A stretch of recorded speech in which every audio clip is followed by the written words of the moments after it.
Hello and welcome everybody to our Reimagine webinar, Vision to Value, where we're going to show you how you can create an AI center of excellence that's going to power the future of work in your organization. Today, I am Chris Krause, and I'm lucky to be joined with Jake Rouse. Jake is an expert in creating centers of excellence for our organizations. He's been doing it a very long time. He's also our VP of Innovation. So let's dive in. What are you going to learn about today when it comes to your event? Well, let's keep in mind our vision. Our vision, Naviant's vision for you, is to reimagine work to deliver exceptional outcomes. And those outcomes are both from an internal perspective and your customers. And everybody's using AI today. How are you going to get the most out of your AI? And the answer is with a COE. So let's dive in and talk about what we're going to cover today. So first, we're going to give you the case for building an AI COE.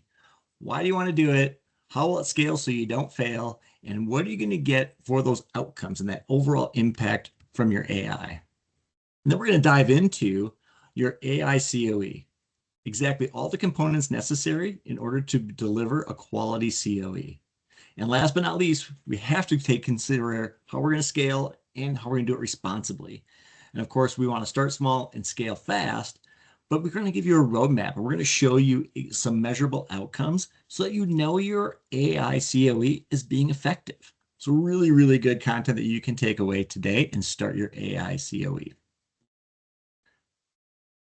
So with that, Jake, let's go in and give us the case for why we want to even start an AI COE in our organization.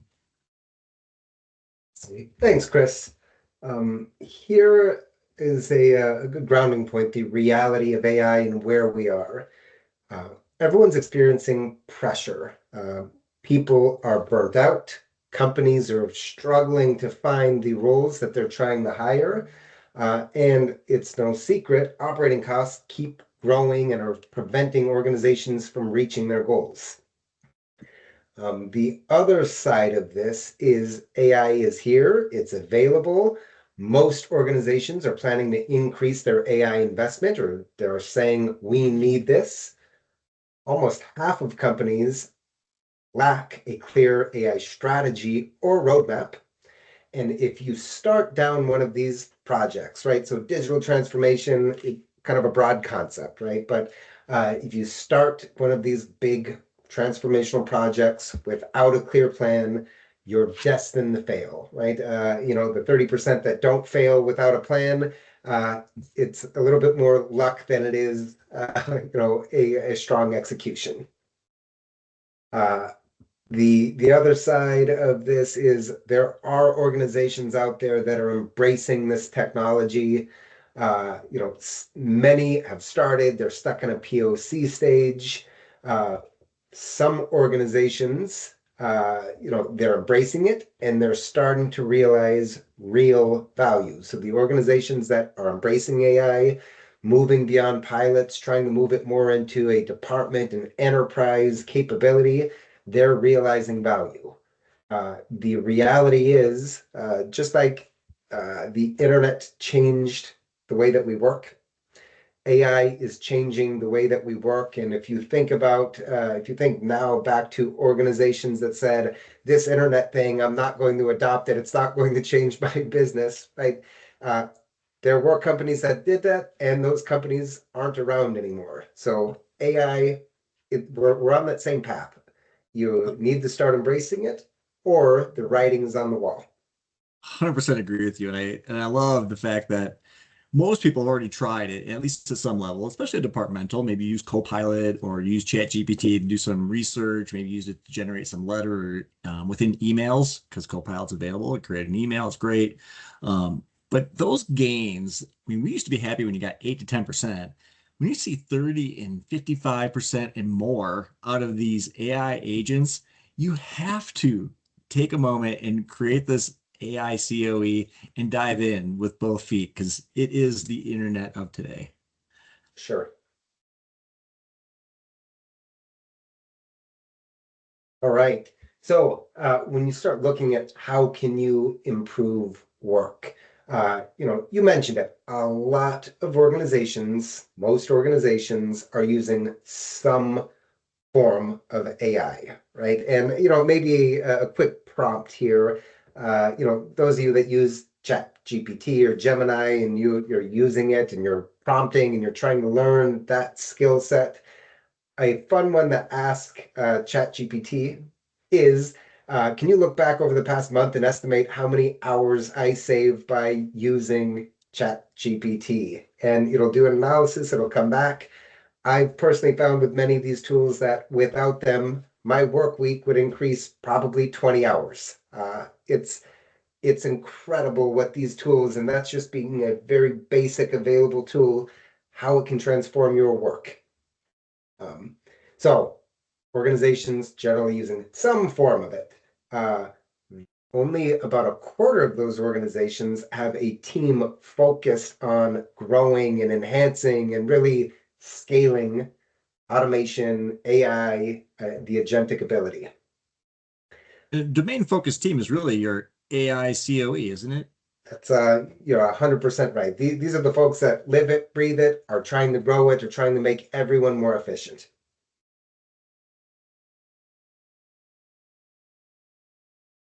So a few things as you're looking to scale and as a organization, be one of those organizations that's going to last through this phase. It's going to be successful as AI keeps emerging. A few pillars are incredibly important. Having a layer of governance, right? This is really a partnership between IT and the areas that are using the technology. What we're going to learn a lot about today is an automation and AI COE. This is really how you can scale the technology and start really realizing value across your organization. Inside all of this, a COE, an operating model, workforce transformation. This is the concept of, hey, I just freed up a bunch of my time. What am I going to do with it? The plan being tactical, being forward thinking, understanding what are you going to do with the value that you've realized. That's really what falls inside workforce transformation. The other side of this, Chris, is expertise, right? If you're an organization that is starting, right, you don't have a COE. And again, going back to three-quarters of organizations don't have a COE or they don't have a team or anyone really thinking about this.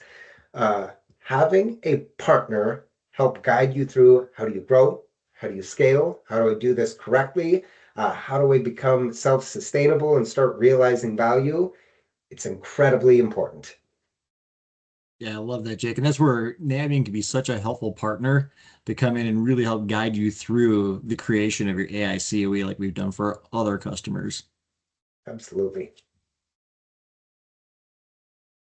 So I mentioned it earlier, right? If there is a buzzword that has really floated around for quite a few years, digital transformation, what is it and why does it matter? Really, this is how you embrace using technologies to impact your workflows in your workforce, right? So content management, some basic process automation, intelligent document processing, intelligent automation, all the way to hyper automation, right? These are all terms that you see thrown around a lot. This is the journey that many organizations are heading down, right? You're trying to get towards that level 5. How do I be hyper automated? How do I connect my workflows? How can I really be integrated to drive real results using the technologies that I have? Now, really, this being one of my favorite graphics is looking at an AI maturity scale. So, where are you on your journey towards hyper automation? Now, quick prompt. Stay tuned. At the end of the presentation, we have a survey available, and if you take that survey, some tools to help you begin your COE journey. So stay tuned. We have a survey coming. But when we look at an AI maturity, Chris, it's really, you can start ad hoc, right? And ad hoc might be just, I use ChatGPT and I think I'm all right at it and I'm saving some time. You start going into early, like, all right, we should really start to organize ourselves. We should understand what's going on. We should start to more formally select some tools. You start expanding. All right, now I have a COE and I'm organizing what I'm doing, and I have more and more pilots, and I'm starting to make a lot of decisions with data. Mhm. We move towards optimizing, right? All right, we have a COE and we're making decisions and we're looking at KPIs. AI is enhancing our workflows and we're embracing it. You want to get to that lead point where you have an enterprise COE that's driving outcomes. AI-driven decision making is taking place. And probably most important here is there is a digital and human synergy, right? Ultimately, what we're trying to do is make everyone's lives easier. How can I be more productive as I'm working? How can I enjoy my work more as I come in every day? That's really what we're trying to achieve here. Yeah, I love that. Human-centric design is so critical, especially as a part of your AI maturity, as shown in here. So, Jake, how are we going to get there? All right, Chris. So, just to before we start jumping too far, right? AI, it's not human yet, right? We talked about this a little bit in our last our last webinar together.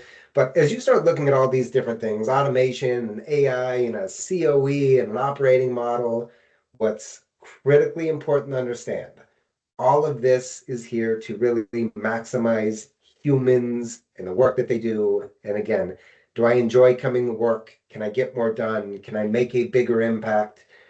All of this, the technology, the process, it's not supposed to make life more difficult. It's not supposed to replace humans.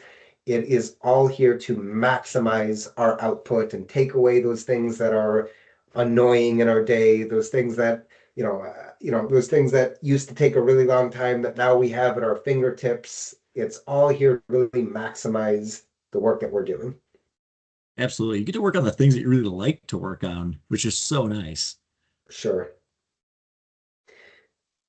All right. So we've thrown around the term COE, right? COE. What is that supposed to mean, Chris? And I love your meme you have on here, by the way. A plus for the meme.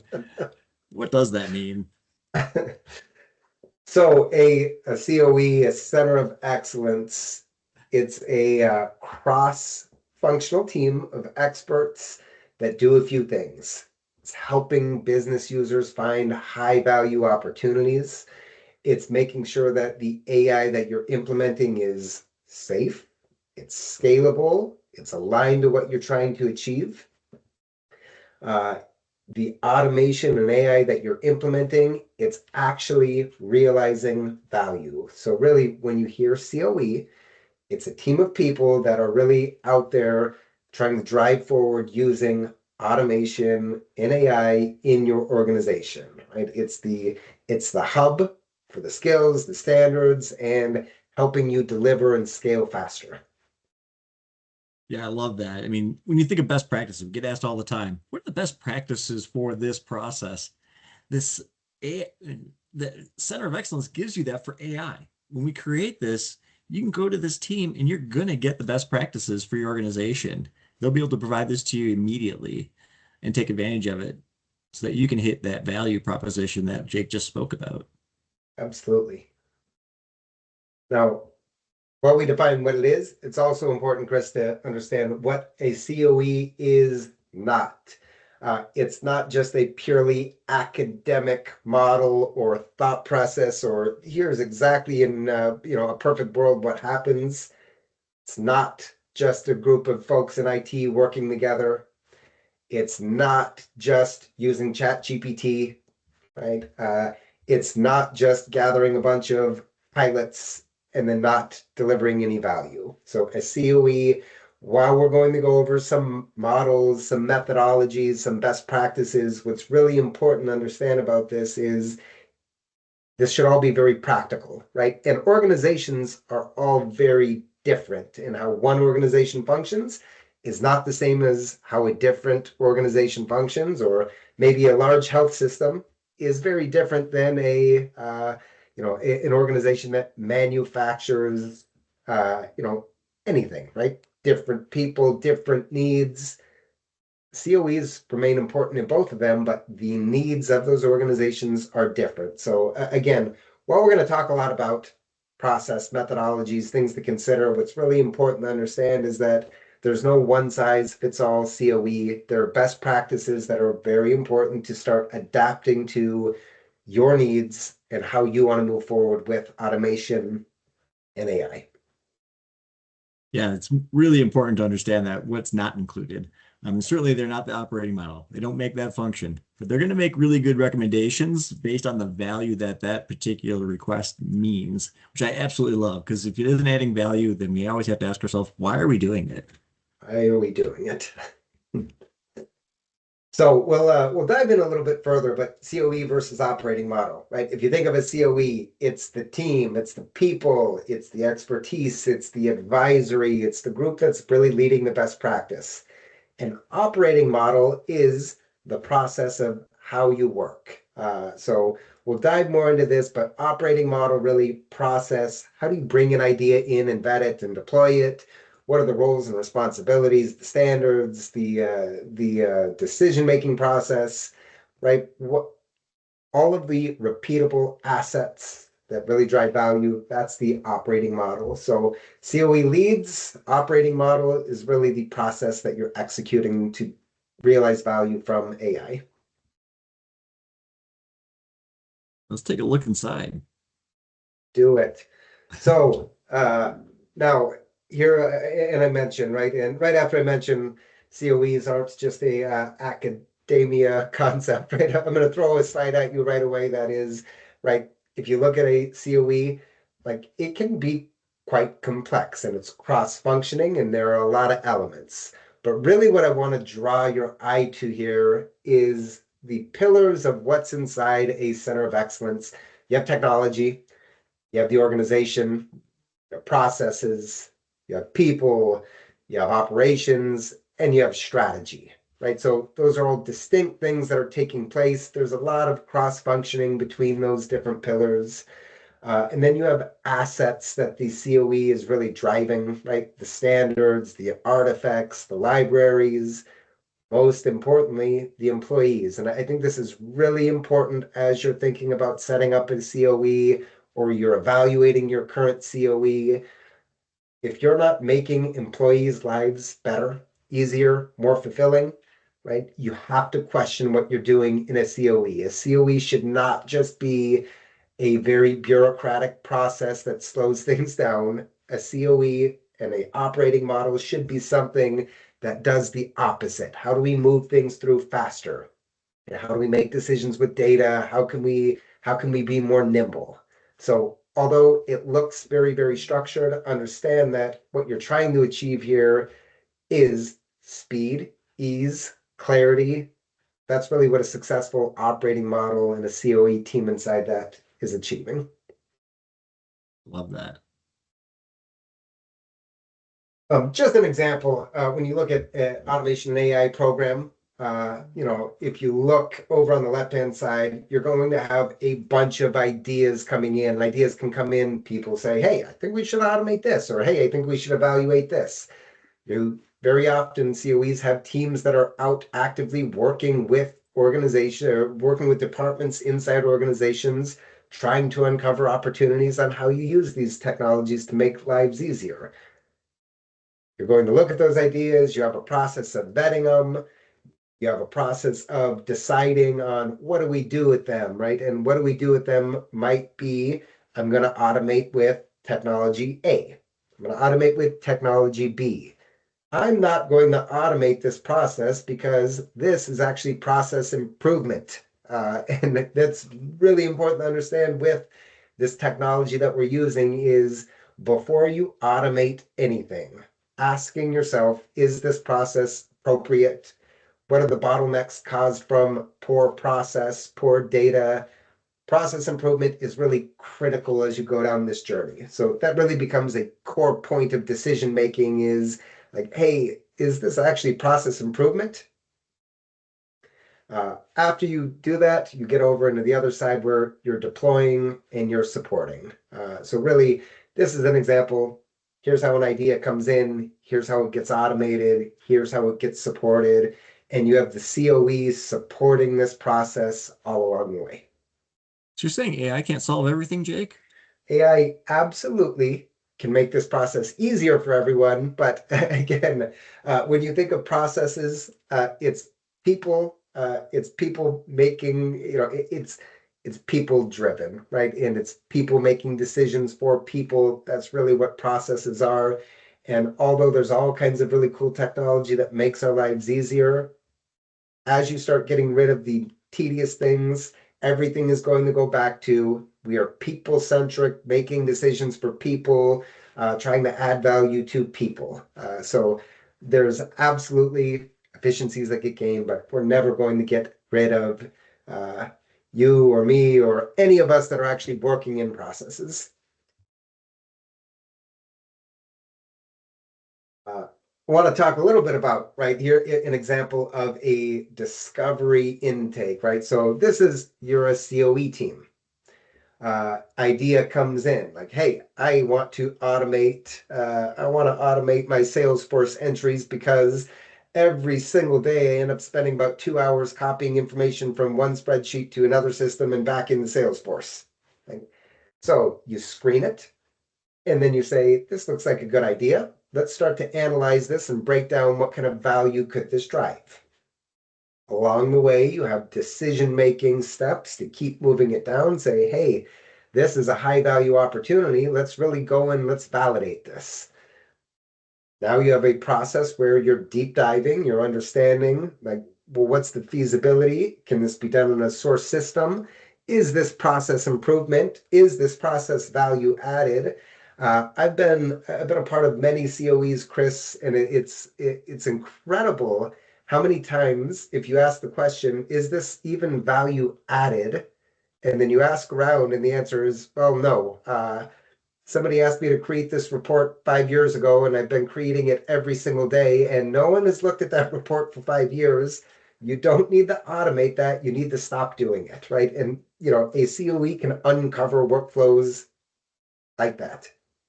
Absolutely. Great example. Uh, uh, from there, you get it into the approval stage saying, all right, this is a great idea. We understand the feasibility, what technology makes sense. Let's move it forward and let's get this automated.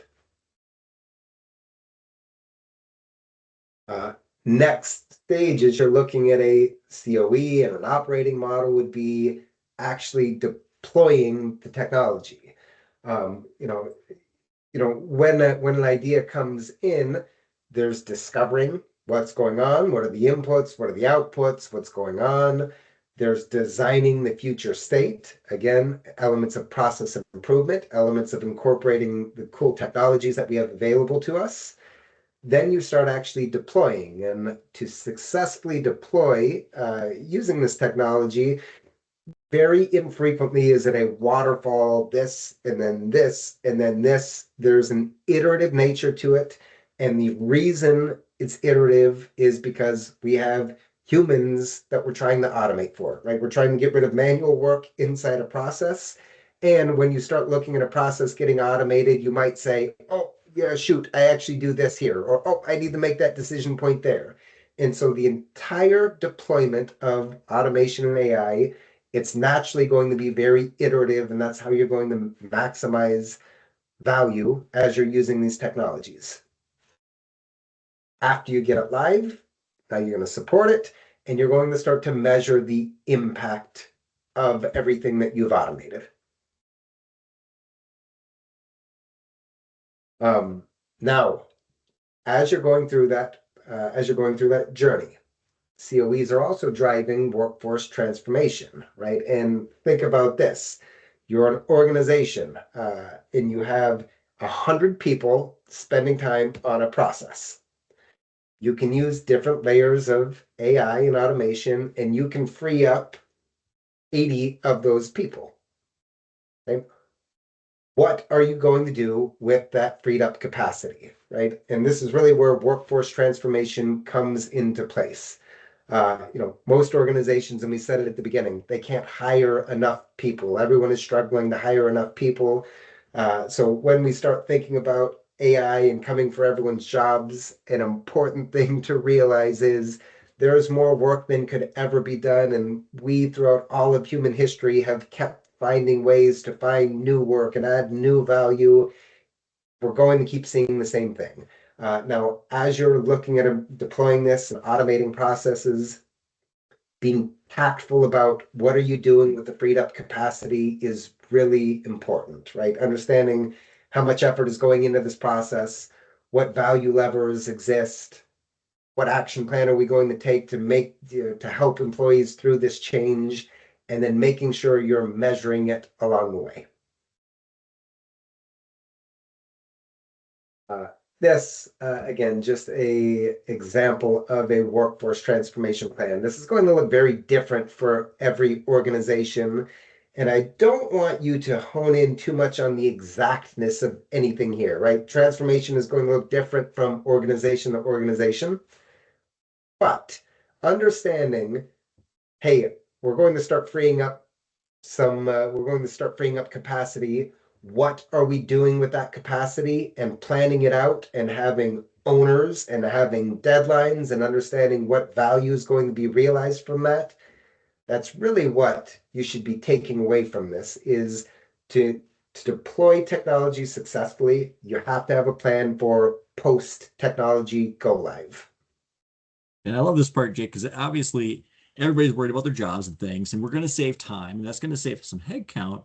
But the question always becomes, what would you do if you had more time? And everybody has a list of things that they would much rather be doing. Maybe it's a proactive reach out to their clients. Maybe it's further expansion to a new product line. There's all kinds of different examples of how you could apply that time to be more beneficial to the organization than simply trying to keep up with the work that's coming in. So I love the fact that you've called that specific one out because the time savings is extremely valuable, but how you use it's even more important to answer as a part of the COE. Absolutely. All right, so Chris, now we've identified some ideas, we've moved it through, we've had it go live, we've helped the business, come up with a plan on what they're going to do with that freed up capacity. Uh, a COE team should also be providing organizational transparency into here's what's been automated and here's the value that we're realizing. So this being an example of what a successful dashboard might look like. And again, different organizations have different value levers and want to track things differently. I personally think automation and AI, understanding how many hours were freed up is critically important to anything that you're looking at automating. But uh, rather than honing in on the exactness of anything here, more important is as you're starting to embrace this technology, make sure you're measuring what value levers that you think you're going to move. Make sure you've done the baselining, make sure you're being visual about it. Scorecards drive action. So make sure that as you're automating, you're measuring what needles that you want to move. 100%. Get to measure your success for sure. As you start automating different things, hey, there are going to be exceptions, right? And this, again, I won't read you all of the stats on here, but this just being an example of a successful drill down report. So this is an organization, documents coming through, all kinds of different documents. Why are they failing? What are the core reasons? How much time are we saving?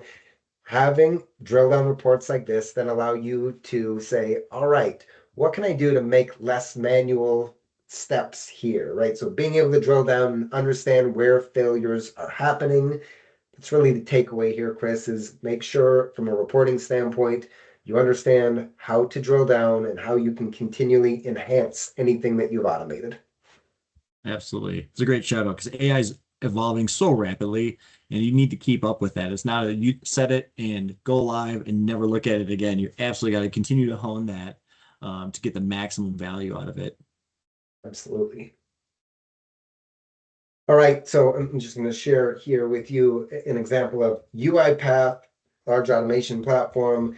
Insights is their value reporting platform. So here we are inside Insights. I'm going to click into a report here. And I'm going to get a dashboard of everything that has been automated. So I've selected my time frame. I can see, hey, in this period, I've actually saved 8,000 hours. The value of those dollars saved is $320,000. And then I want to drill down a little bit further. So anything that's in here, and you can see, like, well, how are you calculating annualized labor dollars saved? All of these have formulas and definitions. And again, you can customize this. Much of it comes pre-built, pre-formulas, but again, not every organization is the same, and you might want to measure things slightly different. Again, having a dashboard without definitions means no one's going to look at it because they won't understand it. So having a easy to use dashboard, really important. Now I'm going to go down and I'm going to say, all right, here's how many hours I've saved on my different processes. This is what's making up those 8,000 hours. I'm going to scroll over one of these and I can say, hey, process 3 has actually saved me 227 hours this month alone, or last March. I'm going to scroll down and I'm going to be able to look and say, all right, over time, those hours saved, what does that equate to from a dollars and cents standpoint? So, every hour that we're able to free up has an innate value associated with it. And so here you can look and you can say, over time, how much am I saving with the solutions that I've deployed? And what's super cool about having tools like this is you can see August, I went live with my first use case. September, my second one, my third one, my fourth one. All of a sudden, January hits, and now the number of dollars that we're saving, the number of hours that we're saving skyrockets, right? Being able to speak to why that happened and being able to drill down, again, incredibly important as you're building out your dashboards. You're thinking about what value am I realizing from what I've deployed. That's one of the great things about a COE is it helps you really define what some of those low watermarks are for a successful deployment of an AI solution within the organization. And I promise you, any CEO or CFO will love these dollar savings. It will make them smile so big. Just be ready for your promotion after you show them this. All right. And finally, as you're going through these, just different ways to drill into things, different tables, again, understanding what's the most impactful way that you can present your data. Yes, there are best practices. Many of these reports are canned reports, but understanding what is it that you as an organization want to look at? How are you defining value? And then making sure that you can measure that value.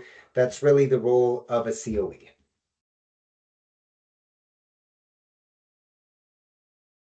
All right. So, Chris, I think it'd be pretty cool to see how a COE can help a process evolve over time. So we've talked here about, hey, idea comes in. I think you should automate this process. I think you should use this technology. Now, after you go live and you set it, it shouldn't be all right, it's automated, and then I close my eyes and I never think about it again. Uh, Part of a COE's role is to understand how is technology and the platforms that I'm using evolving over time. And I think a great example of this and is agentic AI, right? A year ago, I actually gave a webinar around agentic AI, right? Well, it's becoming more straight mainstream. What is it? Uh, and it was still kind of up in the air, like, well, it makes things easier, and we're still trying to figure out the framework behind what it means. You fast forward a year, and now agentic automation can be embedded into all kinds of workflows, and it's easy. It makes sense. It's very practical. This capability completely transformed how you can automate a process inside a year. So as these technologies evolve, understanding the pain points in current processes, including the processes that you've already automated, really important, absolutely a role of a COE.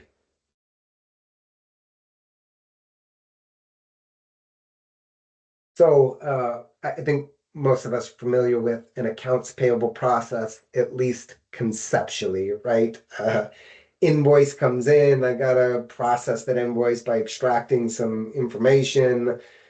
Oh, there's some discrepancies. Now I gotta go and look in different systems and try and match different data points. Vendor didn't send me everything that I need. Now I have to go out and request some additional data, and I might be stuck in this loop where I'm going and investigating and resolving those discrepancies. Finally, I get it. Everything checks out. I approve it. It gets paid, right? Accounts payable processes, they have plenty of pain points in them, right?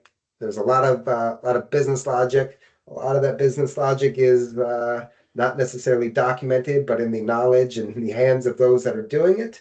But it's a pain, and there's a lot of manual work that goes on inside AP for many organizations.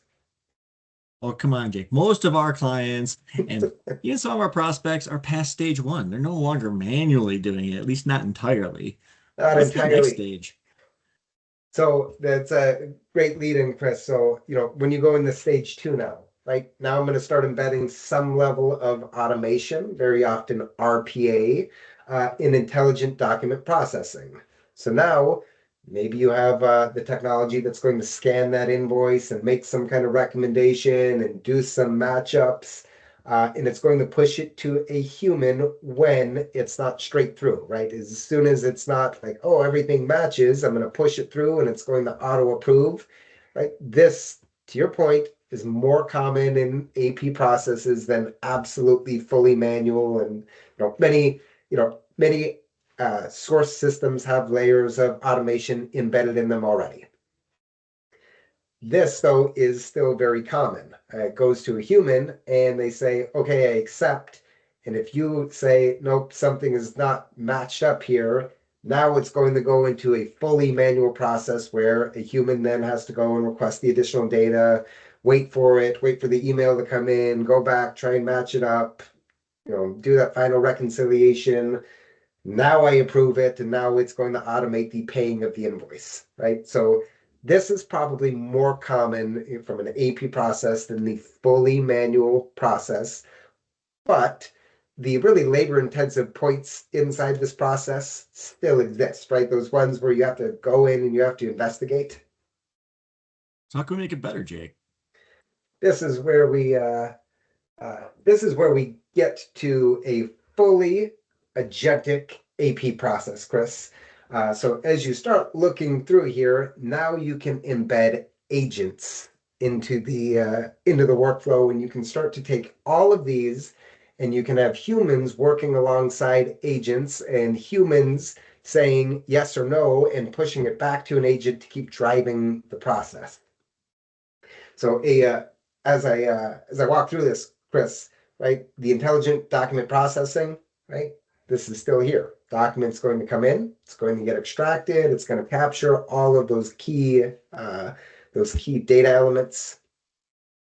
This is embedded in both stage two and stage three. Some of this technology doesn't change. Here's one of the exciting bits, though. So now you can embed an agent. So if you look at how does a human actually look at the invoice guidelines and make decisions, you can embed standard operating procedures and ground an agent to make decisions with your own standard operating procedures. So now invoice is going to come in. The standard operating procedures are going to be reviewed. Decisions are going to be made. When you're thinking about agents, Chris, this is no longer hard coding rules, and when you think of old school RPA of building the logic, if then this, and you're building those branches. Now you're putting an input to an agent that you are coding with business logic and standard operating procedures. It's definitely one of the most exciting parts. I mean, the configuration is in plain English. Almost anybody can do it, which is so fantastic. It makes the time to Absolutely. value really fast.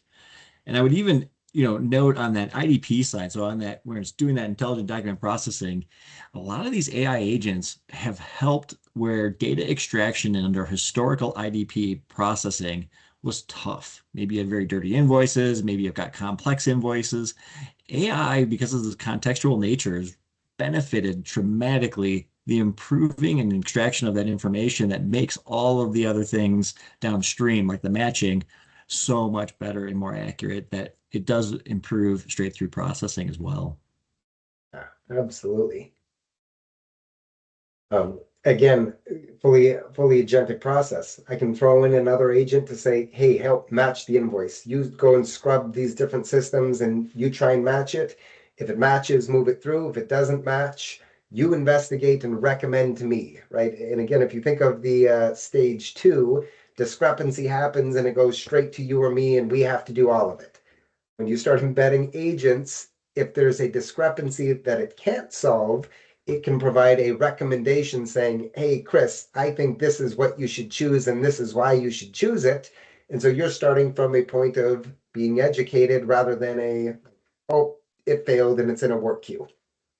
100%. I love that. And it calls it out directly about what is wrong. So even if those times when a human has to touch one of these, where the agent couldn't figure it out for you, you're honed in on that one or two things that it found wrong, and you're able to resolve those fast so that you can take advantage of those discounts that are so critical to a lot of organizations. All right. And investigation, we talked about even inside a stage two automated process, investigating discrepancies. Uh, Again, you can build an agent. You can build it with the rules to say, hey, this is how I want you to handle mismatched data, and I want you to go and scrub, and I want you to detect and analyze and route based on what you found. And again, you can route to a human, you could route to another agent. You could route back to a database. Uh, Programming agents is, uh, you know, this is a game changer, right? You mentioned it. This is changing the face of how we're able to interact with this technology. And again, it's well, it's slightly more complicated, Chris. I think many people have played around with ChatGPT or Gemini and created their own GPTs or their own projects inside there, and you can ground your project or you can ground your custom GPT to answer a certain way. Very similar concept, and we're getting to the point where it's becoming that easy to build agents. And that emphasizes that importance of the COE with those guardrails or those best practice guidelines to ensure that it's being performed consistently and within spec. Yeah, absolutely. So again, without going into all the detail, right, where it came out to, we have to resolve this. Now we have a resolution agent. It's helping us close out and getting it back onto that happy path to start moving it forward and approving. So, Chris, why are we talking about this? And what did you just see and why is it important? You just witnessed a process evolve over time with the support of a COE, right? And again, COE brought in the idea. It was fully manual, and it got automated, and it was realizing a lot of value. Technology changed.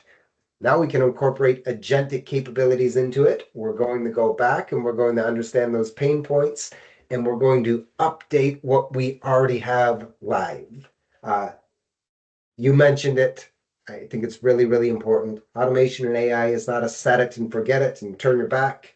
Uh, Processes evolve, needs evolve, technology evolves.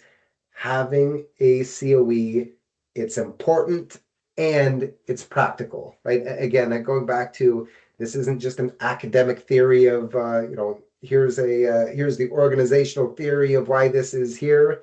COEs actually drive action, they actually drive decision, they actually realize value.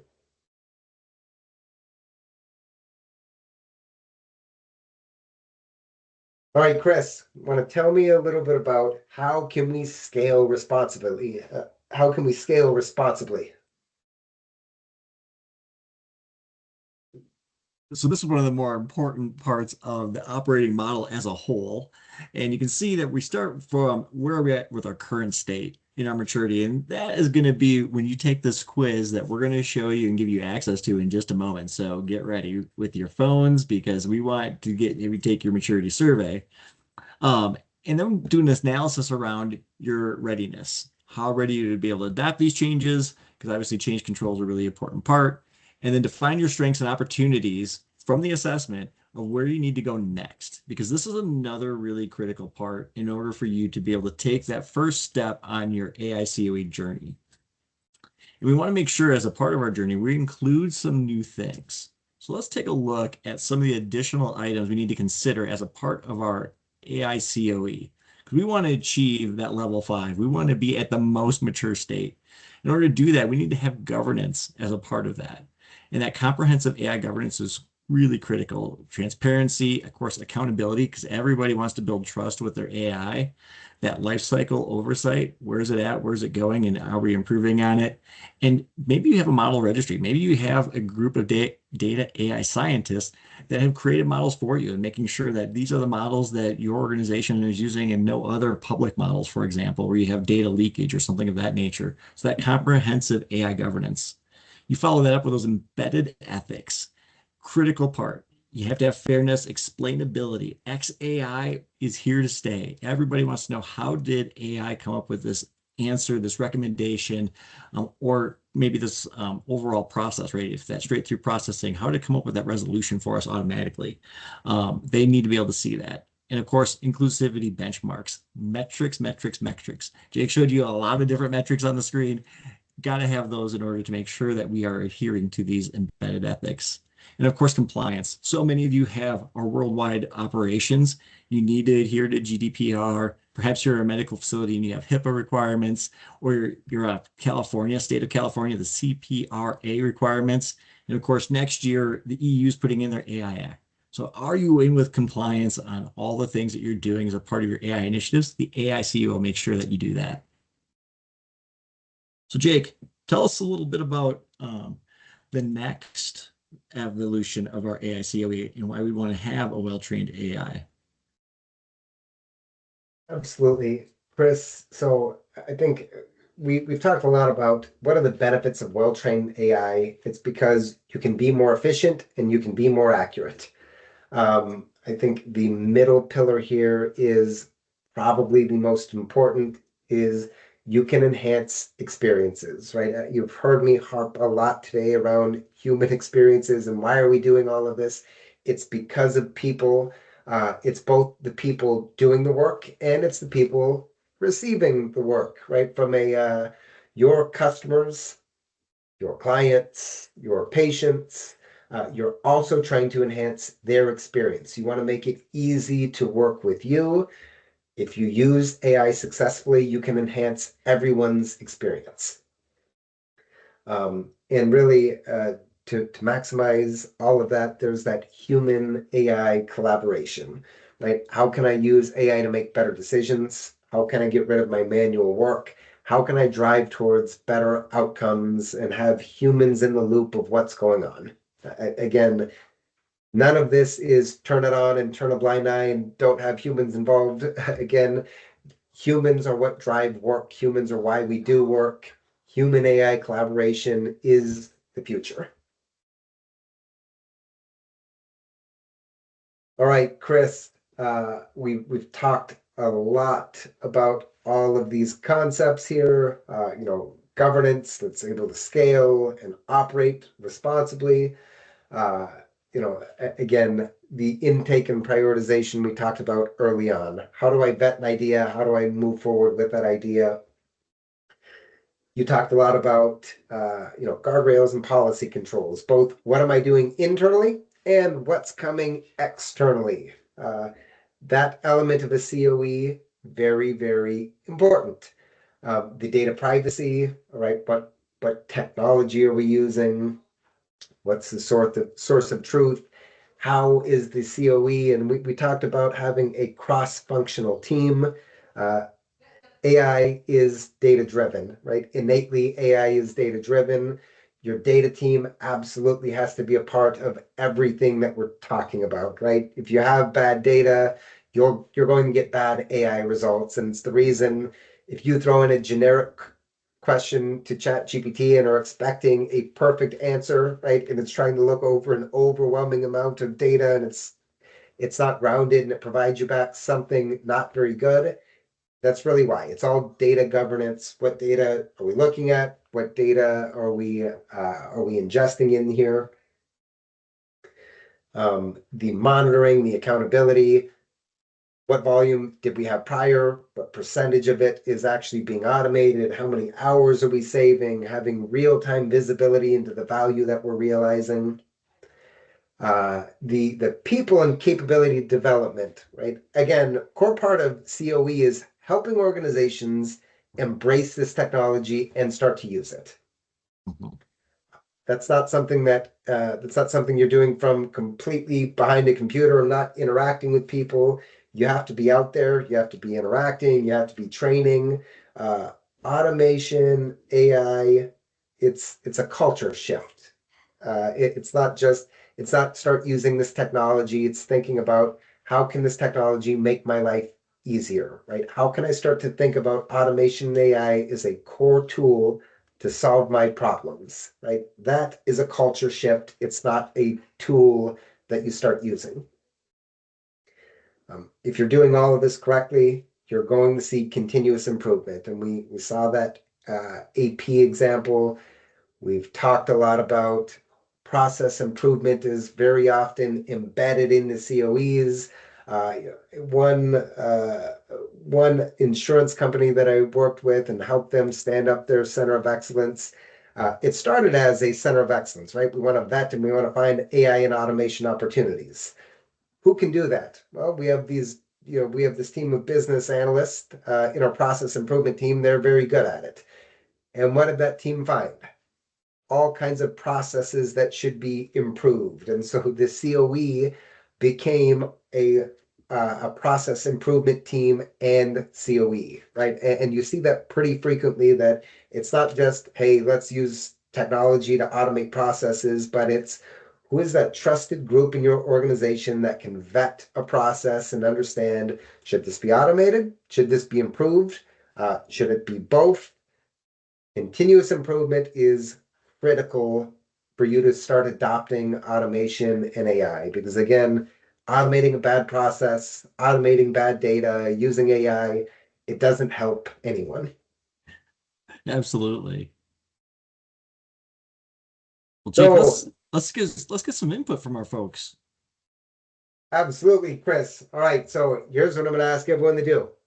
You're going to get out your phone and you're going to scan the QR code here. Uh, simple survey. You can see it on the right-hand side here.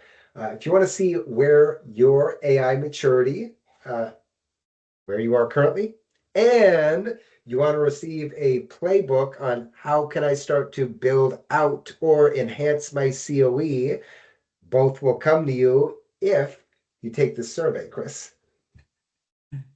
We'll give them a chance to fill that out. And as a part of that, this playbook is really exciting. So you'll get access to that playbook. And of course, if you broke your phone, if maybe you don't have a if you're still using a landline, I know you're not, but if you were using a landline, I did post in the chat the link to the form so you can fill it out on your computer. So if you're afraid to use your phone to open up this QR code and take our little quiz, then please use the link in the chat to answer the quiz and get access to this amazing COE playbook. The the group that didn't that never embraced the internet. Still on the landline. There's the link. Looking over the friend's shoulder at this amazing webinar. Love it. Great job, Jake. Amazing information. I know that all the companies that have taken advantage of building their own AI COE have rapidly improved overall performance and seen those double-digit gains that everybody wants and that improved employee satisfaction. So please, everybody, take heed of all the things we've shared today, implement them in your organization, take the quiz, get access to our COE playbook. And if you have any further questions, if you think that it doesn't apply to you or you're not sure how to still apply it or sell it to your executive, click the QR code on the screen right now, and they'll come to Jake and I, and we'll be happy to answer it directly for you. Thank you all very, very much for all of your time, and we look forward to seeing you at our next webinar.